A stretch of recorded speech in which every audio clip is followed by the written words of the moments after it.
Malam selalu menyimpan cerita yang tidak semua orang berani mendengarnya. Ada bisikan yang hanya terdengar ketika sunyi. Ada kejadian yang sulit dijelaskan oleh logika. Dan ada pengalaman yang meninggalkan rasa takut bahkan setelah semuanya berlalu.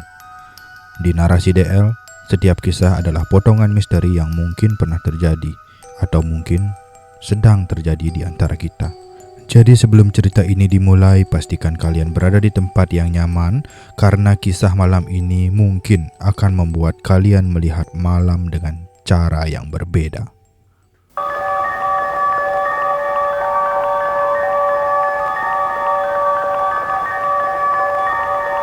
Senja itu, Raka mengayuh sepeda tuanya pelan-pelan. Di setang sepedanya, tergantung 2 kantong plastik besar. Itu titipan dari ibunya. Ia harus mengantarkannya ke rumah sahabatnya. Sepanjang perjalanan, Raka memperhatikan sesuatu yang aneh. Di depan hampir setiap rumah terlihat sesajen. Banyak sekali, padahal biasanya tidak sebanyak itu.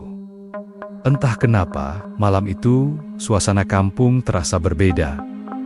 Udara terasa lebih dingin, sunyi juga terasa lebih pekat. Senja itu, Raka mengayuh sepeda tuanya pelan-pelan. Di setang sepedanya, tergantung 2 kantong plastik besar. Itu titipan dari ibunya. Ia harus mengantarkannya ke rumah sahabatnya. Sepanjang perjalanan, Raka memperhatikan sesuatu yang aneh. Di depan hampir setiap rumah terlihat sesajen. Banyak sekali, padahal biasanya tidak sebanyak itu. Entah kenapa, malam itu, suasana kampung terasa berbeda. Udara terasa lebih dingin, sunyi juga terasa lebih pekat, seolah-olah ada sesuatu yang sedang terjadi. Namun Raka tidak terlalu memikirkannya. Beberapa jam sebelumnya, ia baru saja pulang bermain dari sungai bersama teman-temannya. Sungai itu memang tempat favorit anak-anak kampung. Biasanya mereka mandi di sana, mencuci baju, atau sekadar bermain air. Di tepi sungai ada beberapa bilik mandi. Dindingnya terbuat dari semen, tapi pintunya hanya dari anyaman bambu. Bagi anak-anak di sana, bilik semen itu sudah terlihat sangat mewah, karena sebagian besar rumah di kampung mereka masih berdinding anyaman bambu. Sudah sore, pulang, teriak seorang anak perempuan. Namanya Sari. Ia berdiri di tepi sungai sambil menatap teman-temannya. "Ayo cepat, nanti dimarahi orang tua." Bima yang sedang membungkuk mencari ikan, langsung berdiri. Air menetes dari celananya. "Ayo pulang," katanya. Raka juga ikut naik ke tepi sungai. Ia membantu Bima naik. Dengan menarik tangannya, "Besok kita kesini lagi?" tanya Bima. Raka langsung menggeleng keras. "Tidak, aku tidak mau," katanya tegas. "Kalau kamu kesini malam-malam lagi, aku bilangin ibumu." Teman-temannya tertawa. Akhirnya, mereka pulang bersama. Sungai itu sebenarnya cukup jauh. Letaknya di kampung sebelah. Di daerah mereka ada 4 kampung kecil, tapi anak-anak biasanya hanya bermain di kampung yang paling dekat. Meski begitu, jalan pulangnya tetap terasa jauh, apalagi bagi anak kelas 5 SD seperti mereka. Untuk pulang, mereka harus melewati kebun pisang yang sangat luas.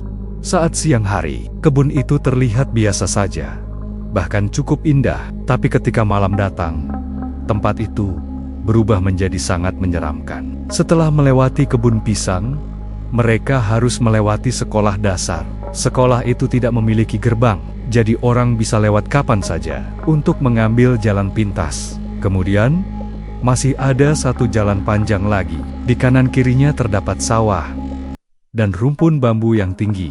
Sepanjang jalan itu, hanya ada 1 lampu. Letaknya tepat di tengah jalan. "Ayo siap-siap," kata Raka. "Kalau lewat sini, harus ngebut." Teman-temannya langsung bersiap. Tiba-tiba, "Bentar, sandalku jatuh," teriak Bima. Mereka semua berhenti. Langit mulai gelap. Suara azan maghrib terdengar samar dari kejauhan. Bima turun dari sepeda. Ia mengikat kembali sandalnya. "Sudah belum?" teriak Dimas. "Ayo cepat. Aku takut lewat kebun bambu," kata Sari. Bima akhirnya berdiri. "Sudah, ayo. 1, 2, 3. Mereka langsung mengayuh sepeda sekencang mungkin. Sepeda-sepeda tua itu melaju seperti pembalap. Debu beterbangan di jalan tanah. Beberapa menit kemudian, Raka akhirnya sampai di rumah. Saat itu jam menunjukkan pukul 6:30 malam. Ibunya keluar dari dapur. "Kamu sudah salat?" tanya ibunya. Raka hanya diam. Ia langsung masuk ke kamar. Rumah mereka kecil, satu ruangan digunakan sekaligus sebagai ruang tamu, ruang makan, dan ruang keluarga. Raka punya seorang adik perempuan. Namanya Lila. Ia masih kelas 1 SD. Rambutnya panjang, kulitnya pucat. Di kampung itu, malam hari biasanya sangat sepi. Jarang ada orang keluar rumah, karena jarak antar rumah cukup jauh. Dan di antara rumah-rumah itu, banyak kebun yang gelap. Raka berbaring di kasurnya. Ia mengambil buku pelajaran, mencoba membaca. Tiba-tiba, pintu kamarnya terbuka. Ibunya berdiri di sana. Namun, ibunya hanya diam, tidak mengatakan apa-apa. Raka mulai merasa aneh. "Bu," katanya pelan. "Kok cuma berdiri di situ?" Ibunya masih diam, wajahnya datar. Raka merasa tidak nyaman. "Bu, kenapa?" Beberapa detik kemudian, ibunya berkata pelan, "Kamu sudah salat?" Raka terkejut. Ia langsung bangkit. "Belum." Ia berlari keluar kamar, menuju kamar mandi di belakang rumah. Untuk ke sana, ia harus melewati dapur. Namun, ketika sampai di dapur, Raka membeku. Ibunya sedang duduk di depan kompor, memasak. "Loh," kata ibunya, "kok kaget begitu? Ayo makan dulu, ibu sudah masak." Raka merasa seluruh tubuhnya dingin.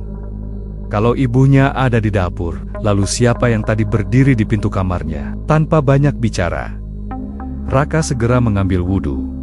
Tangannya gemetar. Saat selesai berwudhu, ia teringat sesuatu. Ibunya selalu berkata, setiap pulang dari luar rumah, harus mencuci tangan dan kaki, supaya tidak ada yang ikut masuk ke rumah. Dulu ia menganggap itu hanya nasihat biasa. Tapi sekarang, ia mulai merasa takut. Malam itu, Raka dan adiknya duduk di ruang tengah. Mereka belajar di atas tikar bambu berwarna kuning. Lampu rumah yang redup membuat suasana terasa tenang. Lila mengerjakan PR matematika. Sesekali ia bertanya kepada kakaknya, "Kak, ini gimana cara hitungnya?" Raka menjelaskan pelan. Sementara itu, ibunya duduk di belakang mereka. Menjahit pesanan dari tetangga, jarum jahit bergerak pelan. Suara kain yang terseret jarum terdengar berulang. Waktu berjalan sangat cepat. Tanpa terasa, malam semakin larut. Raka mulai mengantuk. Matanya terasa berat. Ia melirik jam dinding. Jarum jam sudah menunjuk hampir tengah malam. Entah sejak kapan, Raka tertidur di atas tikar. Namun, tiba-tiba, ia terbangun. Rumah terasa sangat sunyi. Lampu masih menyala. Raka bangkit perlahan. Ia melihat pintu depan rumah terbuka sedikit. Angin malam masuk pelan. Raka berjalan menuju pintu. "Ibu," ia memanggil pelan.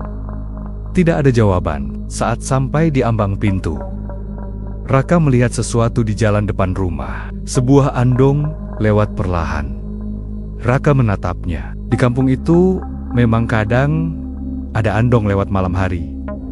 Jadi ia tidak terlalu curiga. Namun, andong itu berhenti tepat di depan rumahnya. Raka mulai merasa aneh. Andong itu berhenti sangat lama. Kuda yang menariknya berdiri diam, tidak bergerak. Tiba-tiba, seorang wanita turun dari andong.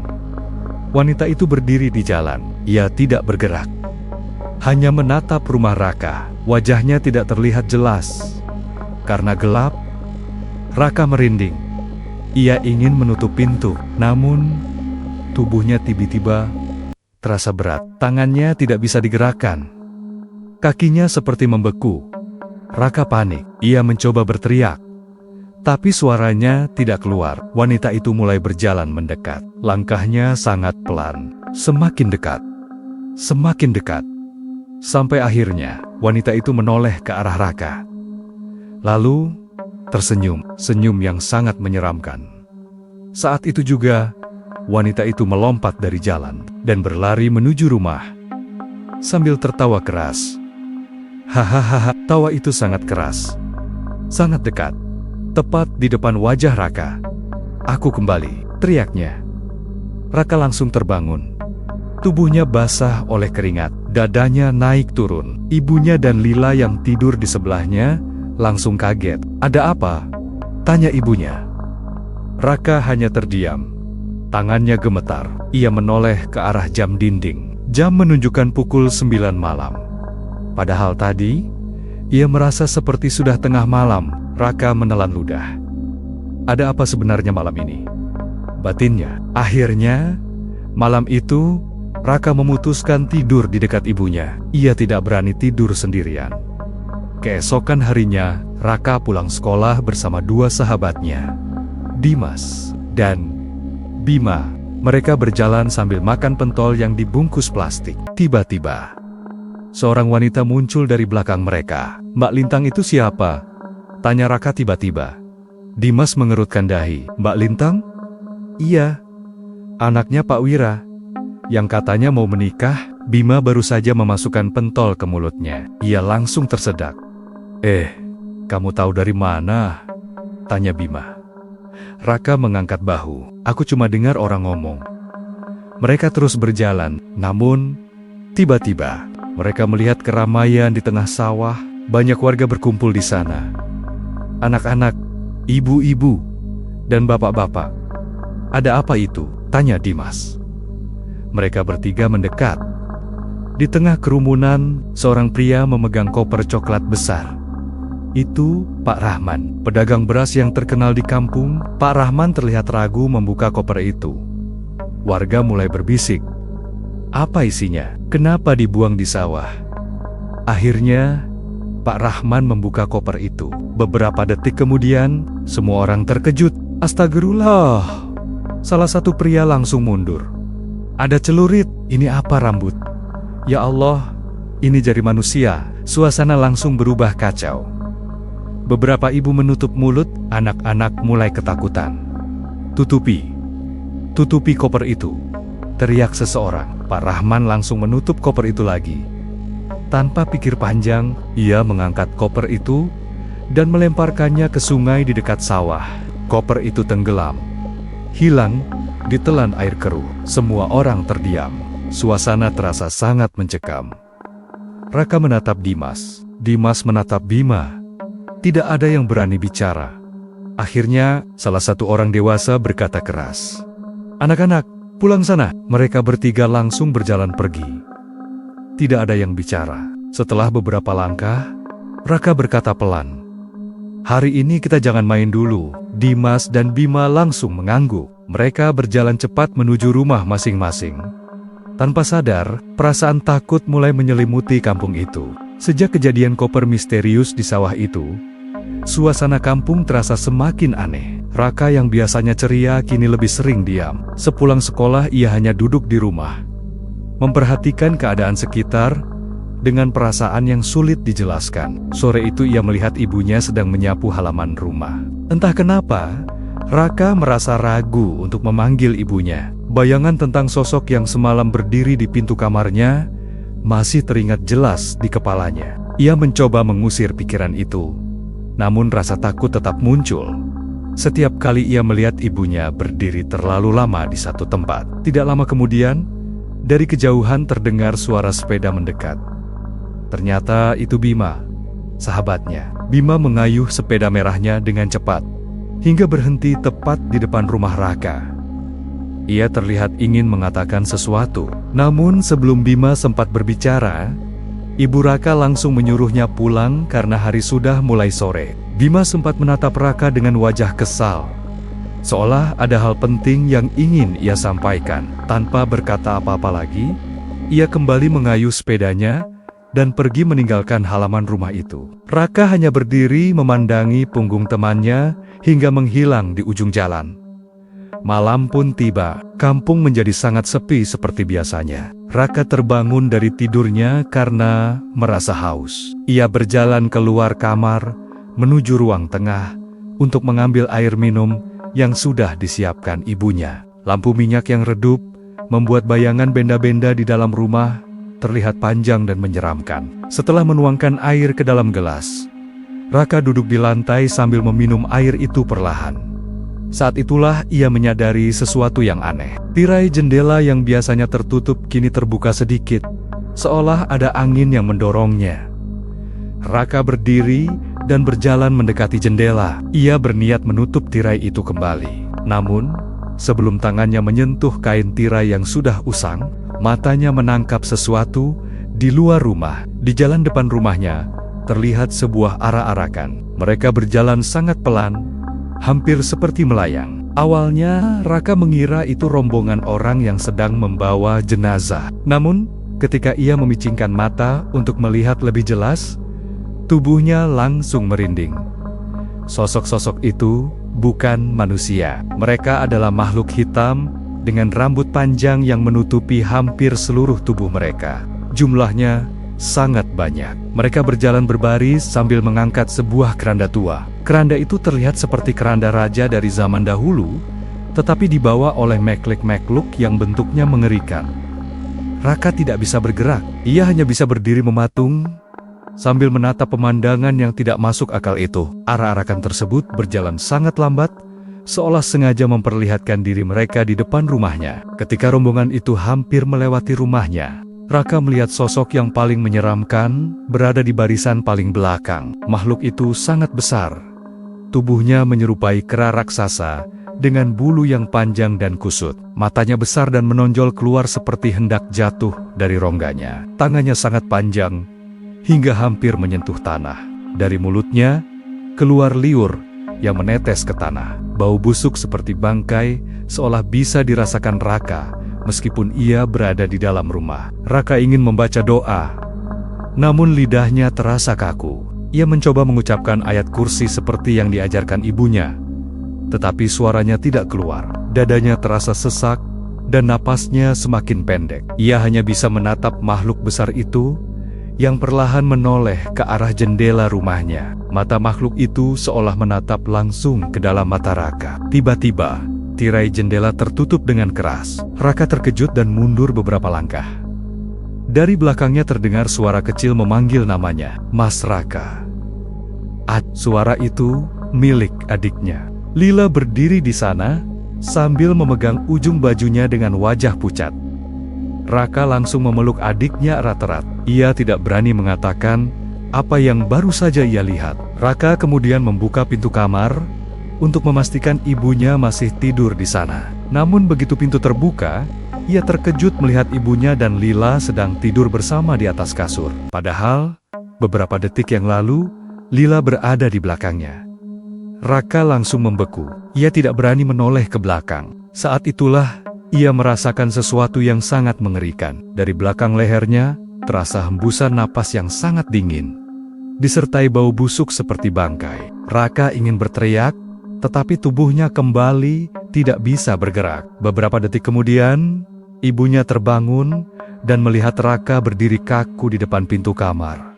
Ibunya langsung memanggilnya dengan nada bingung. Seketika tubuh Raka bisa bergerak lagi. Ia segera berlari menuju ibunya dan duduk di sampingnya sambil terengah-engah. Ibunya hanya mengelus kepala Raka sambil menyuruhnya beristighfar dan membaca doa. Malam itu Raka akhirnya tertidur di samping ibunya dengan tubuh yang sangat lelah, seolah seluruh tenaganya terkuras habis oleh sesuatu yang tidak ia mengerti. Sejak malam ketika Raka melihat arak-arakan makhluk hitam di depan rumahnya, hidupnya berubah. Ia tidak lagi bisa tidur nyenyak seperti biasanya. Setiap kali memejamkan mata, bayangan makhluk besar yang berjalan di barisan terakhir itu selalu muncul kembali. Wajahnya yang menyeramkan, mata yang hampir keluar dari rongganya, serta bau busuk yang tercium di belakang leher Raka masih terasa begitu nyata. Bahkan ketika pagi datang dan matahari bersinar terang, perasaan takut itu tidak benar-benar hilang. Beberapa hari kemudian, Raka kembali berkumpul dengan dua sahabatnya, Bima dan Dimas, di halaman sekolah. Mereka duduk di bawah pohon besar sambil menghabiskan jajanan yang dibawa dari rumah. Namun sejak kejadian aneh itu, Raka terlihat lebih pendiam. Ia hanya menatap tanah sambil mengayunkan kakinya pelan. Bima akhirnya tidak tahan melihat sikap Raka yang berubah. Ia menepuk bahu temannya itu dan bertanya, apa sebenarnya yang sedang terjadi? Awalnya Raka ragu untuk bercerita. Ia takut mereka tidak akan percaya dan malah menganggapnya berbohong. Tetapi setelah didesak terus-menerus, akhirnya Raka menceritakan semua yang ia alami beberapa malam terakhir. Bima dan Dimas mendengarkan dengan wajah serius. Awalnya, mereka terlihat tidak percaya. Tetapi ketika Raka menceritakan detail makhluk besar yang berjalan di belakang keranda itu, ekspresi mereka mulai berubah. Dimas bahkan terlihat merinding. Ia kemudian berkata bahwa sebenarnya ia juga mengalami kejadian aneh beberapa hari lalu. Saat itu, ia terbangun di tengah malam karena mendengar suara gerbang rumahnya terbuka sendiri. Awalnya ia mengira ada maling yang masuk ke halaman rumahnya. Dengan perasaan kesal, ia berniat keluar untuk memeriksa. Namun ketika ia mencoba membuka pintu rumah, tubuhnya tiba-tiba terasa sangat berat dan sulit digerakkan. Dalam keadaan setengah takut dan setengah penasaran, Dimas mengintip melalui celah pintu. Di depan rumahnya, ia melihat sebuah keranda tua lewat perlahan di jalan. Keranda itu diangkat oleh sosak-sosak gelap yang tidak jelas bentuknya. Dimas hampir menutup matanya karena ketakutan. Tetapi saat ia membuka mata kembali, ia melihat seseorang yang sangat ia kenal berdiri di dekat pagar rumahnya. Orang itu adalah kakaknya sendiri, Arman. Namun anehnya, Arman tidak berjalan seperti biasa. Tubuhnya terlihat melayang beberapa saat sebelum akhirnya jatuh kembali ke tanah. Kejadian itu membuat Dimas begitu ketakutan hingga ia tidak berani keluar rumah sampai pagi hari. Cerita itu membuat Raka semakin yakin bahwa kejadian aneh yang ia alami bukan hanya mimpi atau halusinasi. Sesuatu yang buruk memang sedang terjadi di kampung mereka. Ketiganya akhirnya sepakat untuk tidak bermain terlalu jauh untuk sementara waktu. Mereka memilih langsung pulang setelah sekolah selesai. Namun kejadian yang lebih mengerikan ternyata masih menunggu. Suatu malam ketika hujan turun sangat deras dan listrik padam di seluruh kampung, Raka duduk sendirian di dekat jendela rumahnya. Ia memandang keluar sambil mendengarkan suara hujan yang jatuh di atap rumah yang bocor di beberapa tempat. Sementara itu, ibunya dan Lila sedang sibuk membersihkan air yang menetes ke lantai dengan ember dan kain pel. Di tengah suara hujan yang begitu deras, tiba-tiba Raka melihat dua orang pemuda berlari melewati jalan depan rumahnya. Awalnya Raka tidak terlalu memperhatikan, namun ketika salah satu dari mereka terjatuh dan berteriak meminta temannya berhenti, Raka langsung mengenali suara itu. Kedua pemuda itu adalah kakak-kakak dari kampung mereka. Mereka berlari seperti orang yang sedang dikejar sesuatu. Salah satu dari mereka membantu temannya yang jatuh. Lalu mereka kembali berlari sambil menoleh ke belakang beberapa kali. Keesokan harinya kabar mengejutkan langsung menyebar ke seluruh kampung. Dua pemuda yang terlihat berlari di tengah hujan semalam ternyata menemukan sesuatu yang mengerikan di dekat sungai yang berada di ujung desa. Mereka datang ke rumah kepala desa dengan wajah pucat dan tubuh gemetar. Dengan suara terbata-bata, mereka mengatakan bahwa ada mayat seseorang di tepi sungai. Namun yang membuat semua orang merinding adalah kondisi mayat itu. Tubuhnya ditemukan tanpa kepala. Berita itu membuat seluruh warga kampung gempar. Orang-orang langsung berbondong menuju sungai untuk memastikan kebenarannya. Ketika sampai di sana, mereka benar-benar menemukan tubuh seorang pemuda tergeletak di tepi sungai. Tidak ada kepala di tubuh itu. Anehnya, di sekitar tubuh tersebut hampir tidak ditemukan darah sama sekali. Beberapa orang mengenali korban tersebut sebagai anak dari seorang keluarga terpandang di desa. Ibunya, seorang wanita bernama Rina, langsung berlari menuju sungai setelah mendengar kabar itu. Tanpa memakai alas kaki, ia berlari menuruni jalan tanah yang menuju ke sungai. Tangisnya pecah ketika melihat kerumunan orang di sana. Namun sebelum ia sampai di tepi sungai, kakinya tiba-tiba menginjak pecahan kaca yang tersembunyi di tanah. Ia jatuh sambil menjerit kesakitan. Darah mengalir dari telapak kakinya, tetapi ia tidak peduli.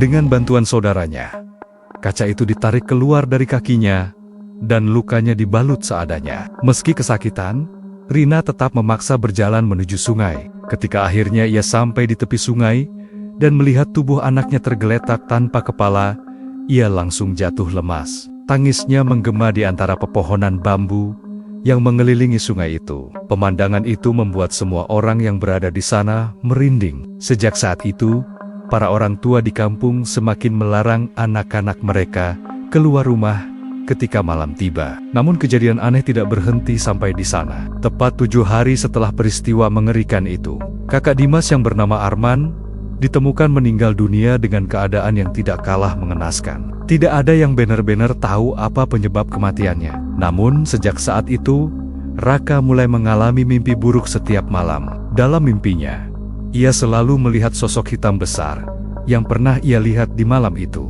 Makhluk itu selalu mendekatinya sambil berbisik dengan suara yang sangat pelan. "Kau akan menjadi tumbal berikutnya." Mimpi buruk itu terus datang berulang kali, membuat Raka semakin takut setiap malam. Dan tanpa ia sadari, semua kejadian itu ternyata berkaitan dengan sesuatu yang jauh lebih gelap, sesuatu yang sudah lama tersembunyi di balik kehidupan tenang kampung mereka. Itulah kisah yang terjadi di kala itu, sebuah kejadian yang mungkin tidak akan pernah bisa dijelaskan sepenuhnya. Dunia ini menyimpan banyak misteri, dan sebagian di antaranya mungkin belum pernah kalian dengar. Jadi jika kalian ingin terus mendengarkan cerita seperti ini, tetaplah bersama Narasi DM, karena setiap cerita selalu menyisakan sesuatu yang belum terungkap.